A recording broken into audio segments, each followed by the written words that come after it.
Terkadang ada jiwa yang melihat dunia tak sama seperti kita.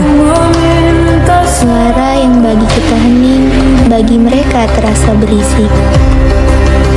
Bayangan yang bagi kita samar, bagi mereka bisa terasa begitu nyata.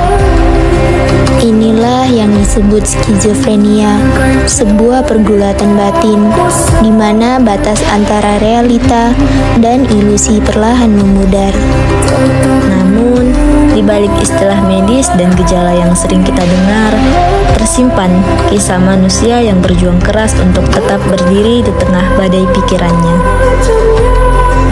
Hari ini, melalui presentasi ini, mari kita coba memahami mereka bukan hanya dengan pengetahuan, tetapi juga dengan hati. Karena setiap jiwa tak peduli seberapa berbeda dunianya, mereka tetap layak untuk dipahami dan dihargai.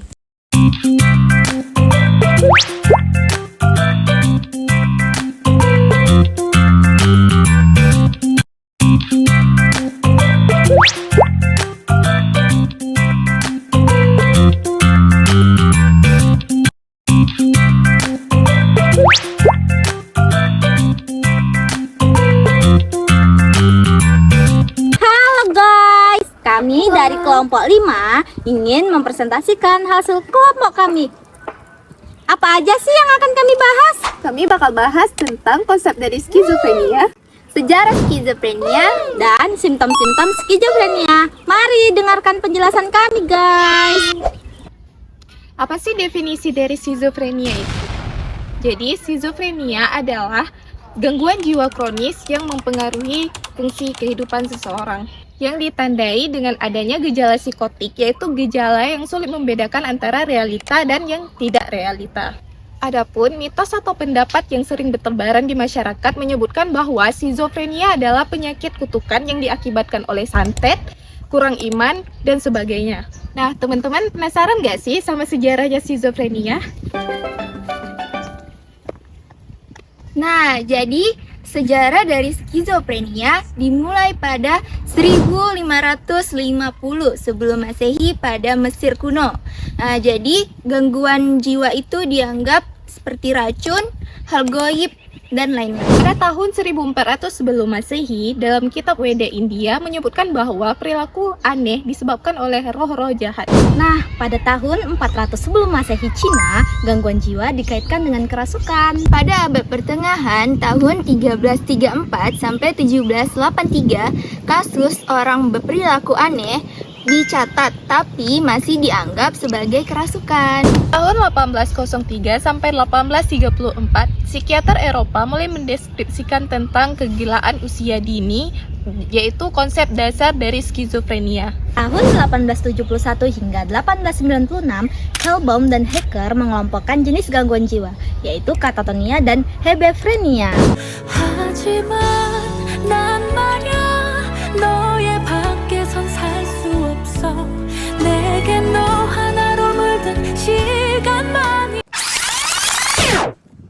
Kak, stop dong. Lanjutin dong presentasinya. Oh iya, jadi teman-teman, lanjutnya itu pada tahun 1898, Emil Kraepelin mengemukakan demensia precox. Demensia precox istilah awal pertama kali digunakan untuk skizofrenia. Ini berdasarkan dari pengamatannya Emil Kraepelin bahwa pasien yang terkena penyakit di umur usia yang relatif muda, ditambah dengan perjalanan penyakit yang secara kronis dan tidak memiliki secara jelas akhir dari perjalanan penyakit tersebut. Pada tahun 1908, Eugene Bleuler memperkenalkan istilahnya sendiri, yaitu skizofrenia, yang berasal dari bahasa Yunani, itu skizen yang artinya terbelah dan phren yang artinya akal pikiran. Berbeda dengan kepribadian terpecah, Bleuler mengartikan terpecahnya fungsi psikis. Kak, kok bengong? Aduh, saya sedikit lelah, tapi saya tetap semangat.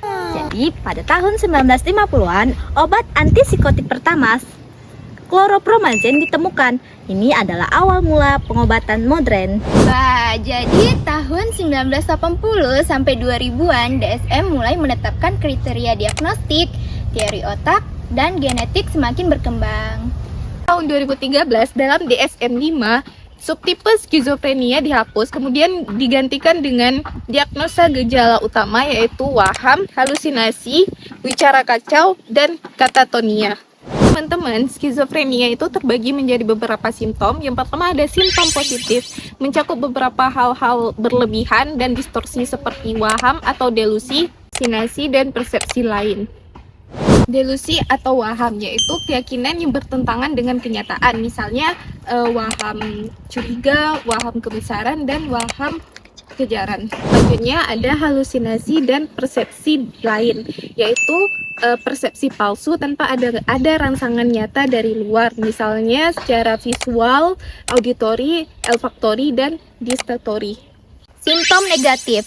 Simptom negatif skizofrenia mencakup berbagai defisit behavioral, seperti yang pertama ada avoidation, yang kedua ada alegia, yang ketiga ada anhedonia, yang keempat ada afek datar, yang kelima ada asosialitas. Avoidation merupakan kondisi kurangnya energi dan ketidakadaan minat untuk melakukan aktivitas apapun yang mungkin biasanya aktivitas rutin.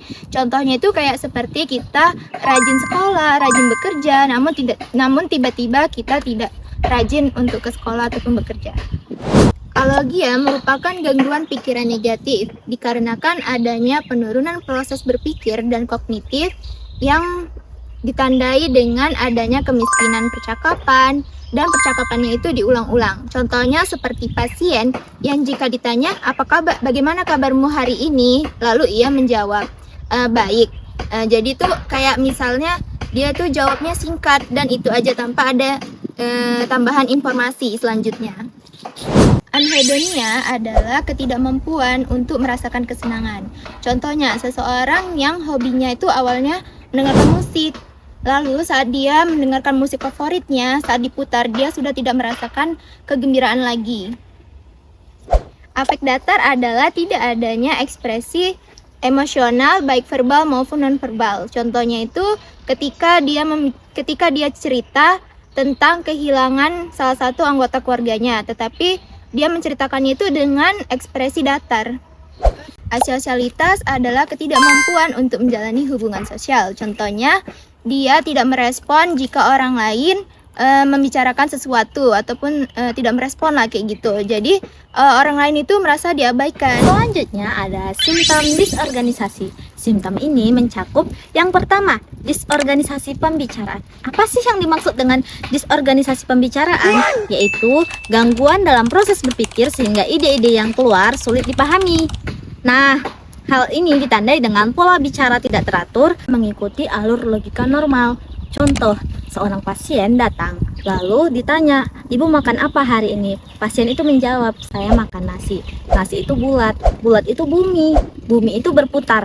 Nah, pembicaraan ini terus mengalir, namun tidak menyambung. Ada perilaku aneh atau disebut dengan bizarre behavior, yaitu ekspresi perilaku yang keluar dari norma sosial dan tampak tidak masuk akal bagi orang lain. Contohnya, seseorang bisa duduk berjam-jam dengan posisi kaku tanpa alasan yang jelas. Selanjutnya ada simptom lain. Simptom lain skizofrenia tidak cukup tepat untuk digolongkan ke dalam 3 kategori yang telah dipaparkan tadi.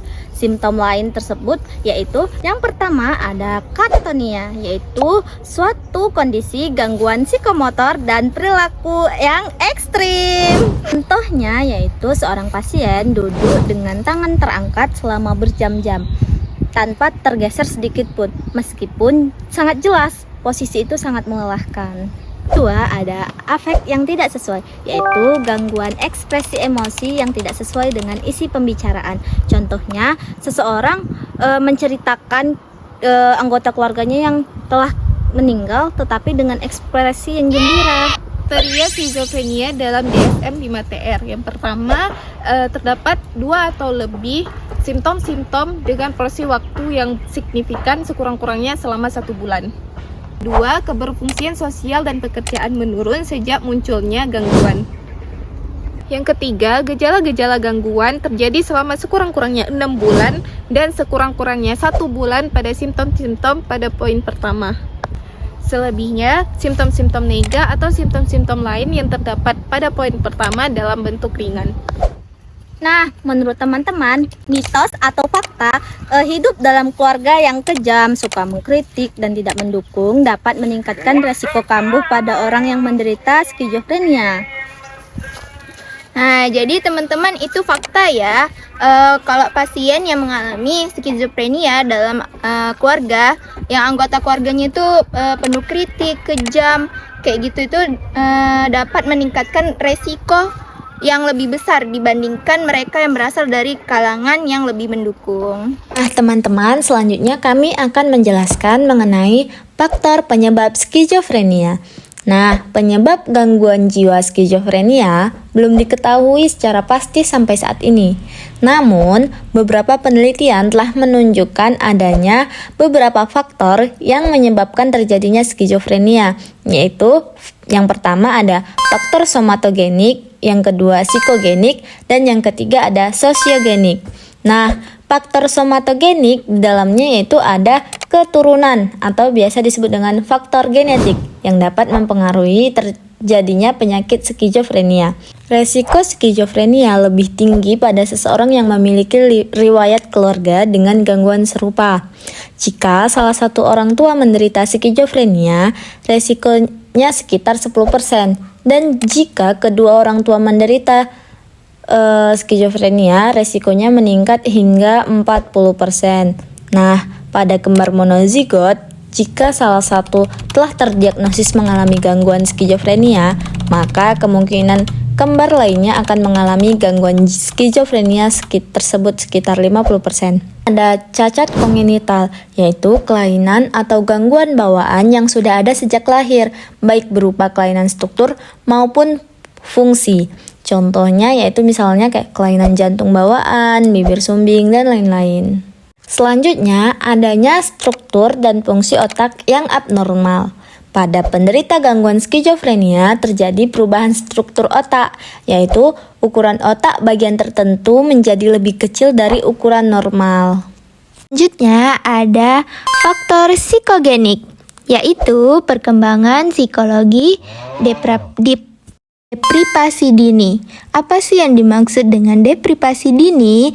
Yaitu suatu keadaan ketika anak tidak memperoleh kebutuhan dasar secara optimal pada masa awal kehidupannya, baik kebutuhan biologis, emosional, maupun sosial.